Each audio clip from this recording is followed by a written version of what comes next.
Okay, thanks Thorsten and Lorenzo and everyone who organized the conference for inviting me to be here and speak. As I said, I made the game Spaceteam. If you don't know what it is, I'll explain it a bit in the middle of the presentation. It won the award last year, so that's why I'm here today. I'm taking this opportunity to reflect on the experiences that led to creating Spaceteam, and how Spaceteam inspired a vision of how I'd like to see the future of indie games. And the vision takes the form of a manifesto, which is still a work in progress. So I really want your feedback on it. You guys are going to be my beta testers for the manifesto. And finally, I'm going to make some comments on free-to-play. So the manifesto is an important theme throughout this presentation. These are the key pillars so far. I might add more, but this is what I have.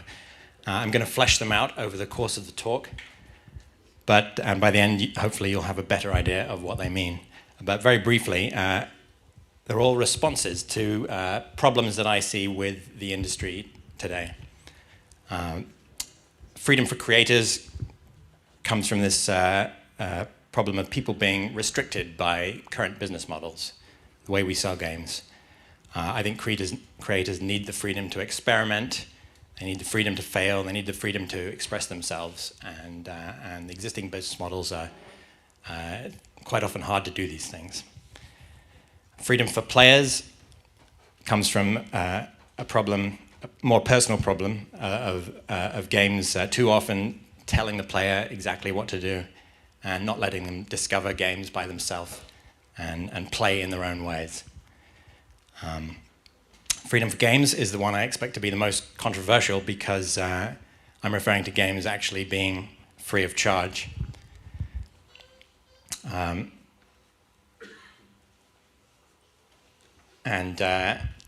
It comes from this problem of game design being compromised by worrying about which parts of the game to sell and how much to charge for them. And I think we can do this in a better way. But it's important to know that I'm not trying to devalue games by suggesting this. I'm trying to revalue creators themselves and the time they spend creating. And then finally, meaningful connections comes from this problem that most people don't really know or care that the games they're playing are actually made by other human beings. And I think there's a disconnect there that I want to fix. I'm putting them up on the top right of the screen here, just to remind you about them, and it's going to be there throughout the other slides as well. So now let's go back in time to 25 years ago to see where the initial seeds for this manifesto came from. I realized that I've kind of been developing this vision throughout my game development career. So I grew up in England in the 80s and 90s with a Macintosh. So these were some of my favorite games. Just in case you recognize them, this is Dark Castle, 3 and 3, Grid Wars, and Taskmaker. And these are some of the tools I used to break them apart and experiment on my own. One of my favorite games was called Taskmaker. This was an adventure game with swords and monsters and magic, and at the end of the game, you got a special reward. But it wasn't a new piece of armor or a legendary treasure. It was a new menu in the menu bar called the Master Menu, and this let you choose from these lists of every item in the game, every creature in the game, and every tile and piece of scenery in the game. And you could create these things next to your character. You could just conjure up any item or any creature, and you could even change the tiles themselves to water or sand or trees.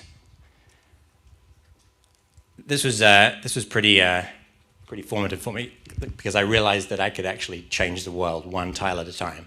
And it gave me a new way of playing in the game. It gave me this new freedom. And so this is where I got my first life experience point in the Freedom for Players category.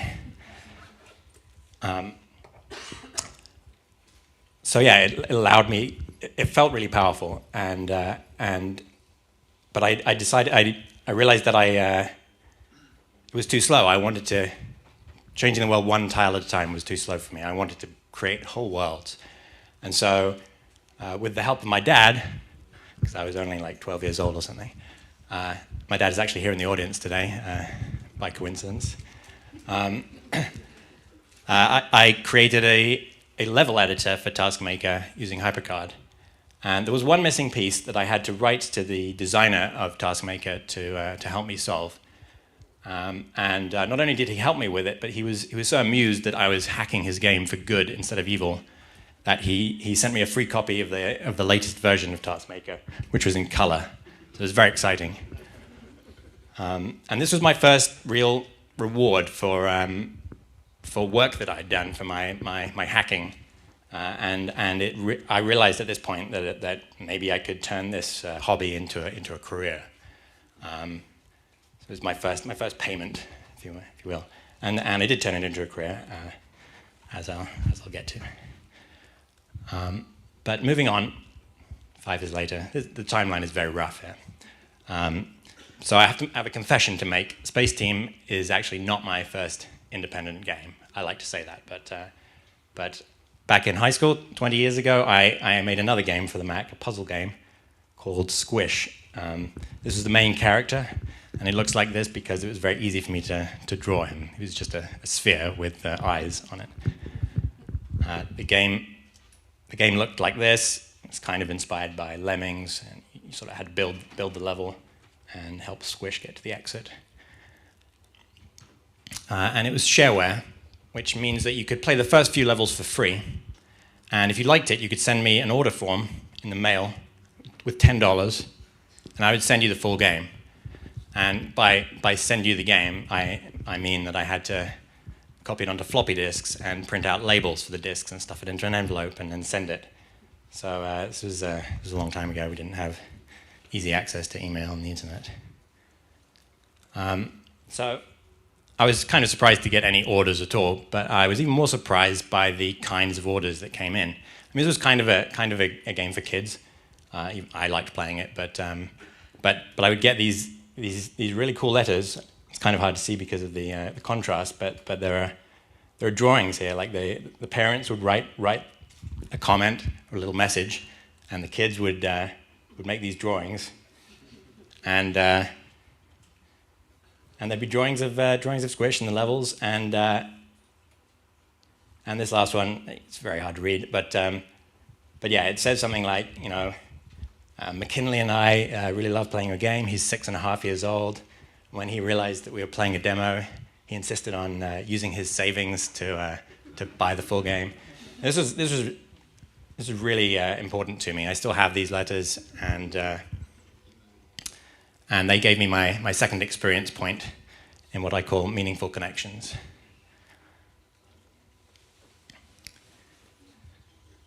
So moving forward, many years after I released Squish, I ended up porting it to Palm OS and then later to Flash.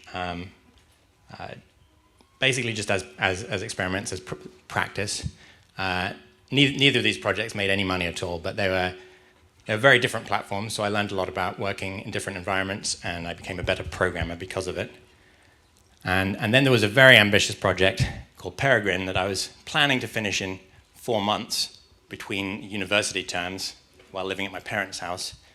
And I didn't quite realize how long it would take. In that 4 months, not only did I not finish the game, I didn't really start the game because I spent so much time building the tools and the editor, and I'm sure many of you are familiar with this problem, but yeah, I got so caught up in it. It was a very humbling lesson in project scope and ambition, and maybe one day I'll finish this game. these experiences gave me a freedom for creators point, because I realized how much we need the freedom to experiment and to test and to fail.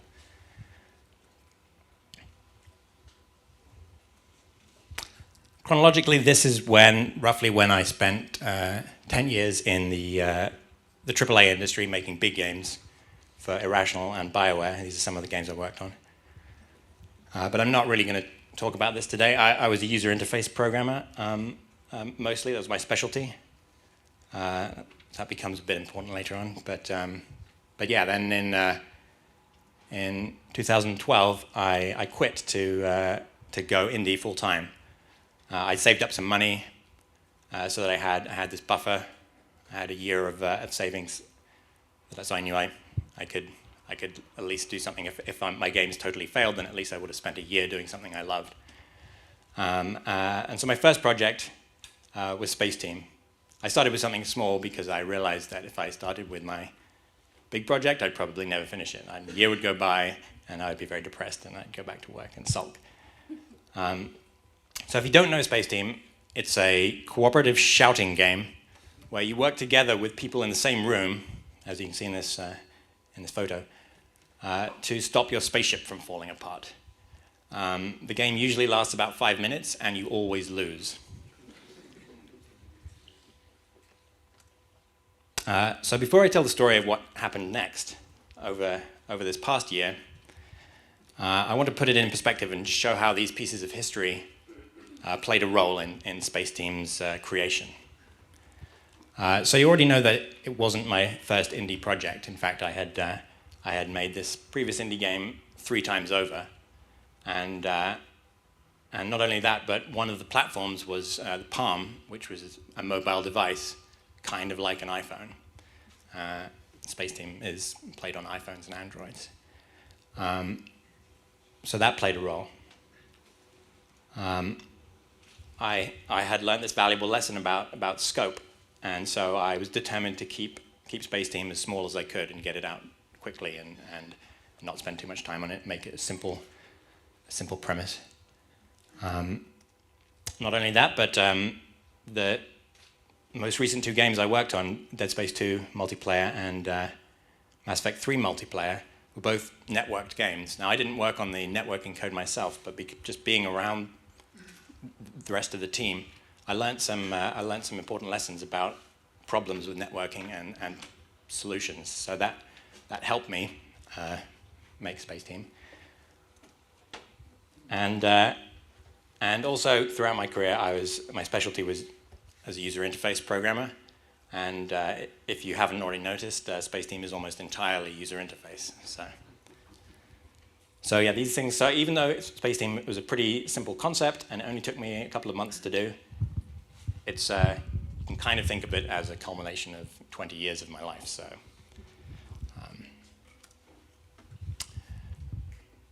in a year after I released Spaceteam, I posted some download stats and numbers on my blog because I think it's important for indies to share this kind of information. Bigger companies are generally prevented from sharing it for all sorts of legal reasons, but we don't usually have that restriction. So, and I'm always interested to see how other games are doing. And so over the Spaceteam is a free game, but it did have a few in-app purchases that you could buy as like a tip jar for me. There was like a fixed limit. You could spend a maximum of $6 on the game. And so over that first year, it made $12,000, which I'm very proud of. But it's not quite enough for me to live on. And when I posted these numbers, I got a surprising response from the indie game community. A lot of people sent me their condolences and were decrying that this is a financial failure. And they were disheartened because they saw this as a successful, popular game, but it still wasn't making enough to make a living off. But I saw it as a success, and so I decided to write a response to this, and I wrote a response which was sort of a retrospective of all the ways that Spaceteam has rewarded me over this past year, and so I'd like to I'm going to share some of those details with you now. So first of all,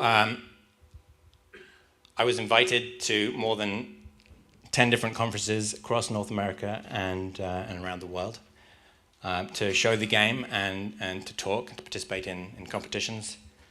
I made a lot of cool connections with other indie developers and fans from that.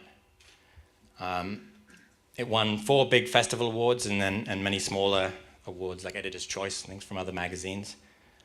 I got a lot of write-ups in big magazines, and it also was displayed in an exhibition at the Museum of the Moving Image in New York. That was pretty exciting. So I made a lot of really cool connections with people through these experiences. I was also commissioned by a large, well-known game company that I can't name to make a private, customized version for their own internal use. So we customized the words and the graphics, and we made it. We put all sorts of in-jokes in there so that they could play it and with their team, and it was a lot of fun. It was a really cool project. It only took a few weeks to do, and they paid me for it. That was nice. I got lots and lots of personal messages and stories from people using it in all sorts of interesting ways. Teachers using it to teach communication and teamwork with their students. Businesses using it to test interview candidates to make sure that they're a good fit for the team. Actors using it to warm up before a show. Medical schools teaching people to work in high-stress environments. A dating coach used it to break the ice at mixers and get candid photos of people. A family therapist used it with his clients to, not exactly sure how, but it's a cool story. And university researchers are doing research on it. You can see these kids are, I think, writing stories about Spaceteam at the bottom. There was an official Spaceteam tournament organized by PAX, the Penny Arcade Expo in Boston. And it was also used as the secret final round of the Omegathon, where it was played competitively on stage in front of thousands of people. This was terrifying for me because it kept cutting out, but it was really cool to find that out. I found out like the same time everyone else found out, so it was I didn't really have time to prepare or anything, and I didn't get to see it. There were comics and fan fiction.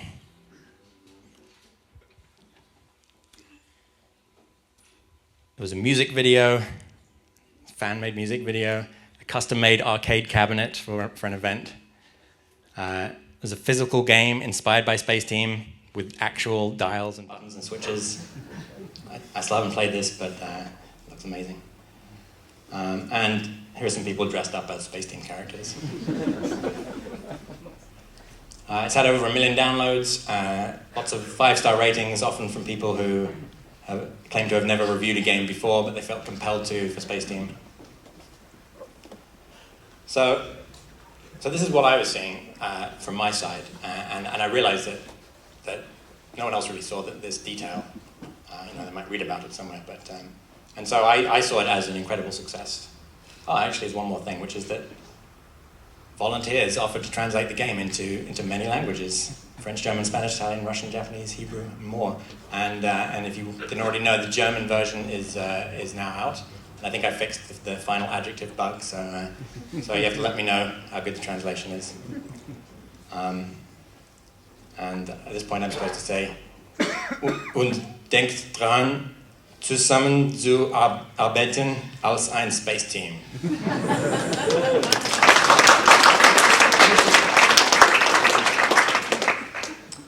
So I got a lot of experience from this. I think, 3 points, that's good. As I said, I made a lot of meaningful connections. I got some experience in freedom for games because I believe that a lot of this stuff wouldn't have happened if the game hadn't been free to download and play. It's made it much easier to share and spread. Got a lot of goodwill.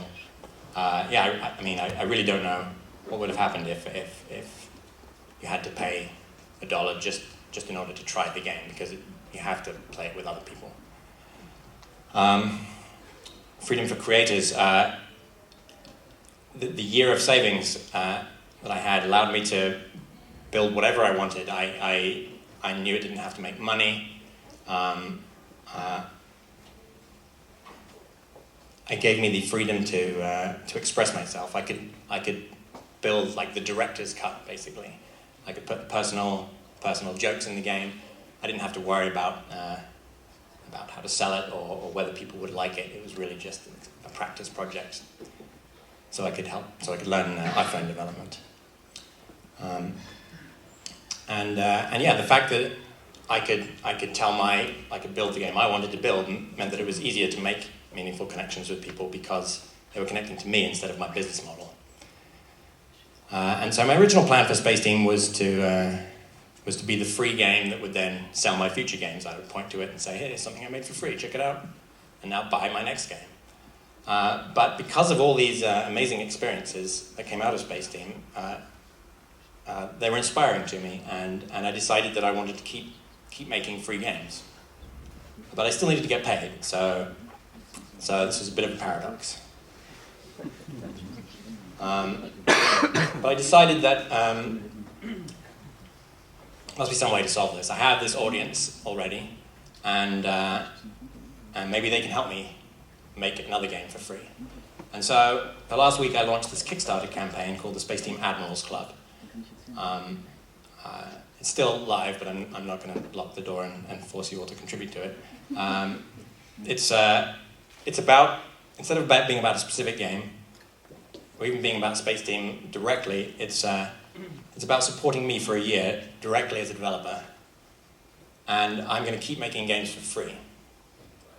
And I'm positioning it more as a membership club than as a pre-order scheme, which I think is more in line with Kickstarter's guidelines anyway. I think they keep telling people that it's not a store, and so I was a bit worried that they wouldn't actually allow this project on the site because it was kind of weird, but they're pretty supportive.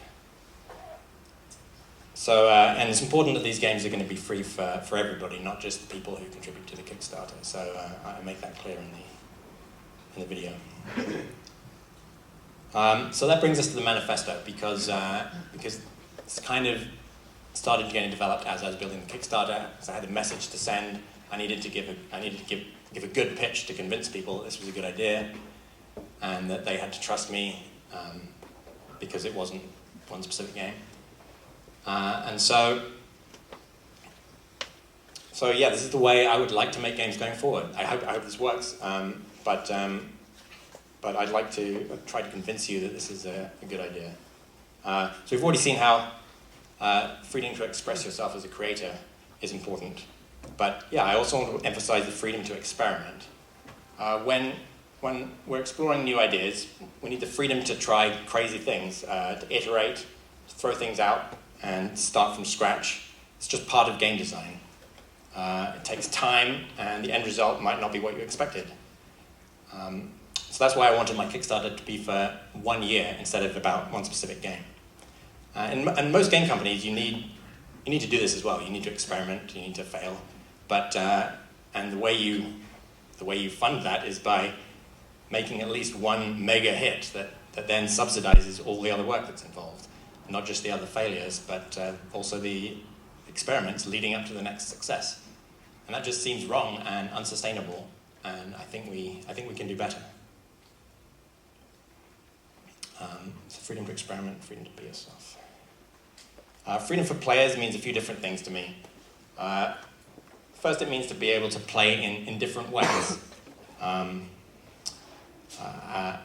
yeah, some games are very open in the way they let you play. I think Proteus, the winner from last year or the year before, lets you play in that world basically however you want. There's no way to lose the game.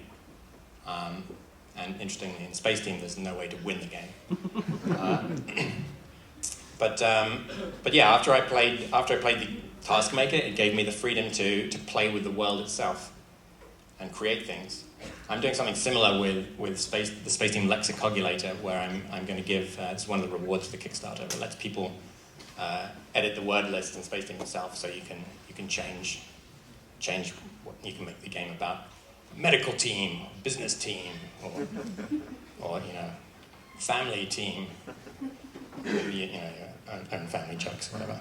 So this is going to give them, I could do this myself and maybe make a career out of doing customized versions of Spaceteam, but that would be boring, so I'm gonna let the players do that.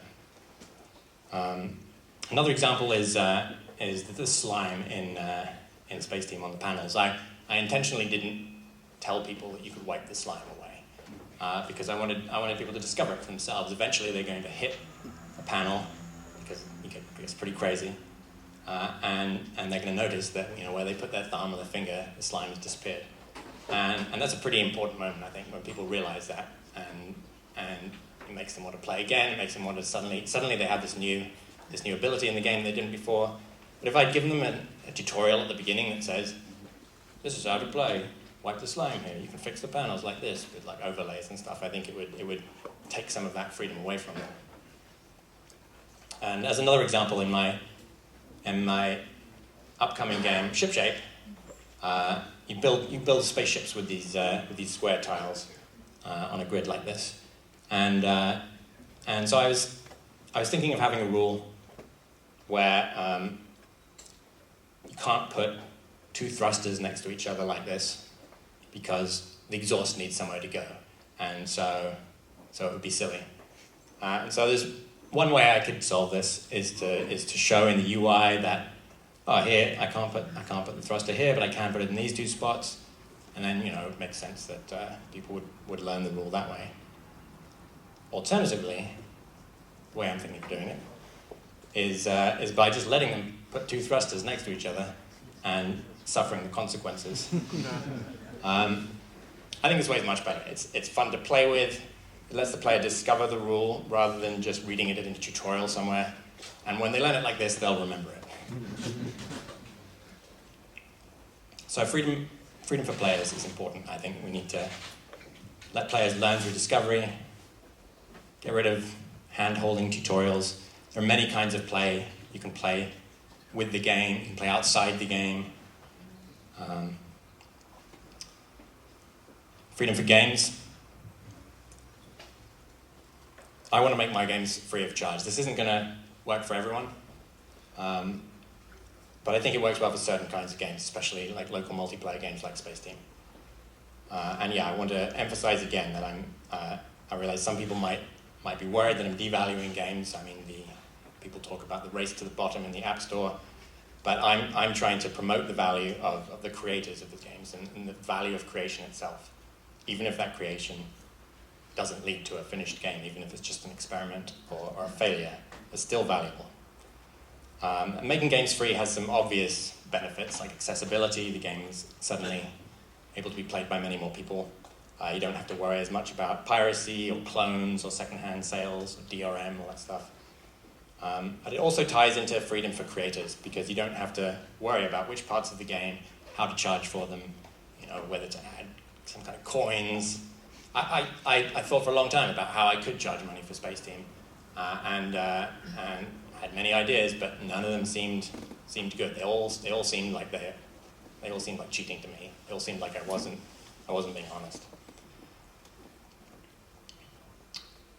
And meaningful connections. Meaningful connections are the difference between someone buying a game for $5, playing it once, never playing it again. You have that money, but there's no connection there.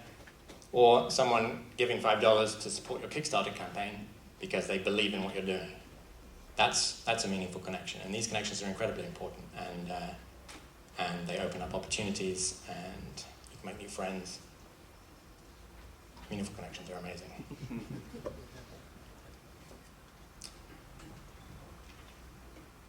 And finally, free to play. I'm going to.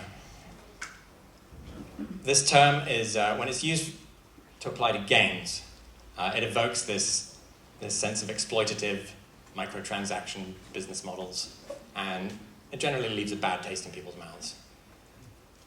But I think we can apply it to creators and players as well, in the ways that I've described here. So let's start thinking about creators being free to play, and about players being free to play. I really believe that if we can move towards this vision, then the future of indie games is going to be amazing.